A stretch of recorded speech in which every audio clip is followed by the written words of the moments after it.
يا أيها البحر لا تبكي وتبكينا، أبلغ دموعك إن الدمع يؤذينا.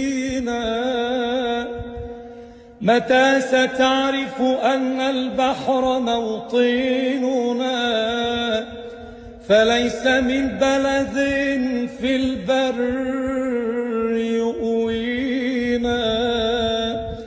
يا أيها الناس لا تبكوا على شعب أبكى الصخور ولم يبكي السلاطين. كل البلاد بوجه غزة مقفلة إلا